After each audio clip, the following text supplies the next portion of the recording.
नमस्ते। मनुष्य अहंकार में आकर क्या कुछ नहीं करता। जो भी हमारे शास्त्रों में लिखा है, काम, क्रोध, मोह, लोभ, माया, अहंकार, ईर्ष्या, ये सब कुछ किसी एक व्यक्ति में भरा होता है जो राजनीतिज्ञ बनता है। ऐसा है, यही देश में आज देखने को मिल रहा है। जिन बच्चों पर अत्याचार हो रहा है वो किस वजह से हो रहा है? जो सत्ता में बैठा है वो करप्शन करके अपना भविष्य देख रहा है, ना कि जनता का। अपना और अपने कुछ आसपास के मित्रों का जो उनके जैसी सोच रखते हैं। ये गलत हो रहा है। यही हमारे राजाओं के इतिहास में भी होता था। कोई मंत्री जो करप्ट है वो करप्शन करता है और उसका फायदा राजा को होता है जो सर्वोच्च सत्ता पर बैठा है। यदि वो राजा चुप है तो कहीं ना कहीं वो भी गिल्टी है। आज देश में जो भी हो रहा है मुझे बहुत दुख है। दुख हो रहा है जो भी अभी देश में चल रहा है। विद्यार्थी जो आंदोलन कर रहे हैं अपने हक के लिए, अब न्याय पाने के लिए, जिनका भविष्य खतरे में है, इनके मन में इतनी अनसर्टेनिटी है, इतना रोष है, इतना इतने आंसू है। क्या इनकी मेहनत की कोई कदर नहीं? इनकी आवाज़ की, इनकी जो भी मांग है उसकी कोई कदर नहीं है। यही होता आया है राजनीति में। जब तक सत्ता को सत्ता समझा जाए तब तक यही होता आएगा।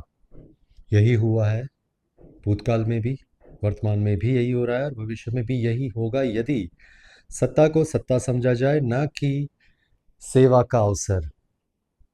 राजनीति में यदि आप नेता हैं तो आपको सेवा का एक परम अवसर प्राप्त हुआ है। इसे समझे, इसे निभाए, तो सोचिए कितनी खुशहाली आ जाएगी लोगों के जीवन में। आज सड़कों पर बच्चे मार खा रहे हैं, अपने भविष्य को बेहतर बनाने की मांग लेकर आए हैं, न्याय की एक अपेक्षा से आए हैं। उन्हें लाठी मारी जा रही है, भगाया जा रहा है, कुछ की मृत्यु भी हो गई है। लोग भूखे पड़े हैं वहां पर। आपके हृदय में कोई हलचल नहीं है? बात तो करिए उनसे, कुछ तो सहिष्णुता होगी, कुछ तो भावना होगी आपके मन में। और जनता से अपील है कि जब भी ऐसा कुछ हो तो जुड़े। वहां नहीं जा सकते तो कम से कम अपनी आवाज़ कुछ तो कहिए। आपके पास सोशल मीडिया का माध्यम है, उससे कुछ कहिए। लोगों के पक्ष में आप ही के भाई बंधु हैं, आप ही के जैसे, आप ही के बच्चों की उम्र के हैं वो। कुछ तो कहें।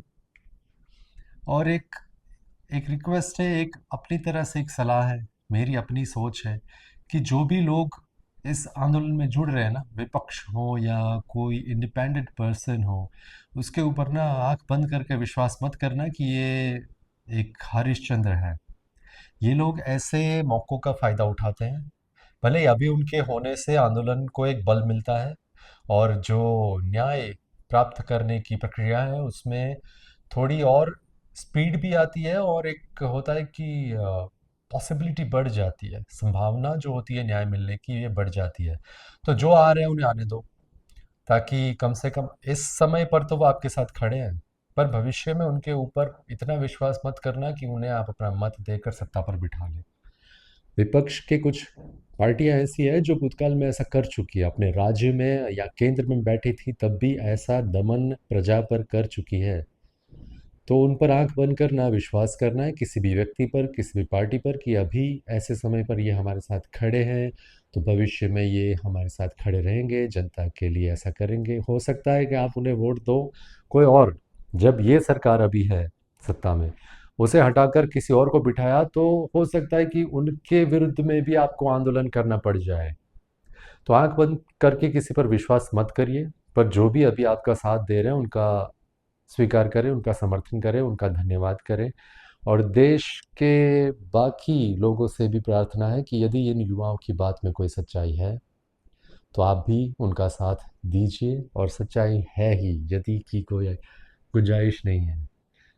जो भी है प्रत्यक्ष है कि करप्शन हुआ है, तो जिन्हें निर्णय लेने की आवश्यकता है उनसे भी एक रिक्वेस्ट है कि बात सुने इनकी और कोई निर्णय ले, क्या करना चाहिए। जो दोषी है उन्हें उनके कर्म के हिसाब से उनकी सुनवाई करे। जो दोषी हैं उन्हें उनके कर्म के हिसाब से उन्हें फल मिलना चाहिए। यदि उन्हें उस पद से हटाना है तो हटा दीजिए, क्या ही गलत है। यदि कोई मनुष्य कुछ उसे एक पद की गरिमा नहीं रख पाता, वहां बैठकर उसे जो करना है वो नहीं कर रहा, अपने फायदे के लिए कार्य कर रहा है, तो उसे आप क्यों वहां रख रहे हैं? जाने दीजिए उसे। और बच्चों के ऊपर तो ये मत करिए, लाठी चलाना, उन्हें भगाना। ये डिजर्व नहीं करते वो। उन्होंने वोट दिया है, उनके माता पिताओं ने वोट दिया है आपको, तो क्या बदले में ये मिलेगा उन्हें? बैठकर उनकी बात सुनिए और जो उचित है वो करिए। और भारत की जनता से भी ये रिक्वेस्ट है कि आप अपना कुछ ना कुछ योगदान दें इस आंदोलन में। ये युवा है, हम सब आने वाली पीढ़ी के लिए ही कार्य करते हैं। हमारा जो भी होता है, जो माता पिता हो या भाई बहन हो, कोई भी हो, दोस्त हो, मित्र हो, कोई भी हो, सबके भविष्य को बेहतर बनाने के लिए तो हम कार्यरत होते हैं। हमारे सारे प्रयास, हमारी सारी भावनाएं इसी के अराउंड होती है। तो आप घर पर ऐसे चुपचाप ना बैठे रहें, न्यूज़ देखकर सिर्फ आपस में बातें ना करें, कुछ कदम भी उठाएं। धन्यवाद।